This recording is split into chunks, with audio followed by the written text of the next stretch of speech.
সাম্প্রদায়িক সম্প্রীতি ও ভ্রাতৃত্বের বার্তা নিয়ে ঈদের সকালে সাধারণ মানুষের মাঝে পৌঁছে গেলেন তেহট্ট বিধানসভার তৃণমূল প্রার্থী দিলীপ পোদ্দার। শনিবার সকাল থেকেই তেহট্টের বিভিন্ন প্রান্তে ঈদগাহ ময়দানগুলিতে গিয়ে শুভেচ্ছা বিনিময় ও জনসংযোগে ব্যস্ত থাকেন তিনি। এদিন সকালেই প্রথমে তেহট্টের পিডব্লিউডি মোড় সংলগ্ন ঈদগাহ ময়দানে পৌঁছান প্রার্থী। নামাজ শেষে হাজারো মানুষের ভিড়ে তিনি সাধারণ মানুষ, প্রবীণ নাগরিক ও যুবকদের সঙ্গে কোলাকুলি করে ঈদ মোবারক জানান।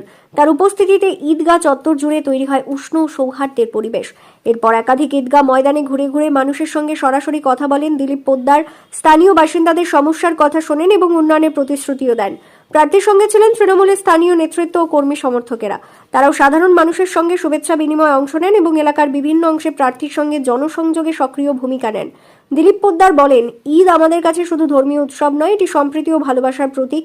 এই দিনে মানুষের কাছে পৌঁছে তাদের সঙ্গে আনন্দ ভাগ করে নেওয়াই আমাদের উদ্দেশ্য। আগামী দিনে তেহট্টের উন্নয়ন এবং সকল সম্প্রদায়ের মানুষের পাশে থাকার অঙ্গীকার নিয়েই আমরা এগিয়ে চলেছি। এদিন প্রার্থীর এই উদ্যোগকে কেন্দ্র করে এলাকা জুড়ে উৎসবমুখর পরিবেশের সৃষ্টি হয়। সাধারণ মানুষও তার সঙ্গে কথা বলতে পেরে খুশি হন এবং অনেকেই শুভেচ্ছা ও সমর্থন জানান। ব্যুরো রিপোর্ট, জি নিউজ বাংলা।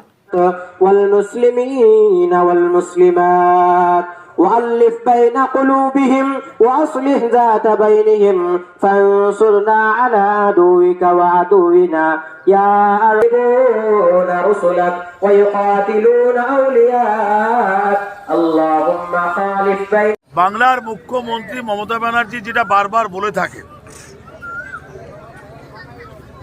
যে ধর্ম যার যার, উৎসবটা সকলের।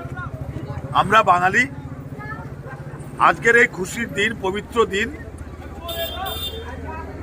এই উৎসবটা কিন্তু আমরা বাঙালি হিসেবে সবাই আমরা ভাগ করে নিই। আজকের দিনটা পবিত্র দিন, গুরুত্বপূর্ণ দিন। যারা রোজাদার, সংখ্যালঘু মুসলিম ভাইরা বোনেরা যারা এক মাস উপোস করে না খেয়ে যেভাবে উপরওয়ালাকে আল্লাহ মালিককে ডাকেন, তার এক মাস পরে তার শেষে আজকের এই দিনটা, খুশির দিনে আমরা সবাই ভালো থাকব, সাম্প্রদায়িক সম্প্রীতি বজায় থাকবে এবং সকলকে ঈদ মুবারক জানাবো। আজকের এই খুশির দিনে আমরা শপথ নেব যে আগামী দিনে, আগামী বছরগুলো, আগামী দিনগুলো পশ্চিমবাংলায়, সারা ভারতবর্ষে সাম্প্রদায়িক সম্প্রীতি বজায় থাকবে। আমরা কোনো বিভাজন মানুষের ভিতরে আমরা রাখবো না, আমরা করব না, আমরা করতে দেব না। আজকে খুশির দিনে প্রচারের বার্তাটা জনসংযোগ বাড়ানো, প্রত্যেকটা মসজিদে যাব, আজকে সারাদিন ধরে মানুষের সঙ্গে জনসংযোগ হবে।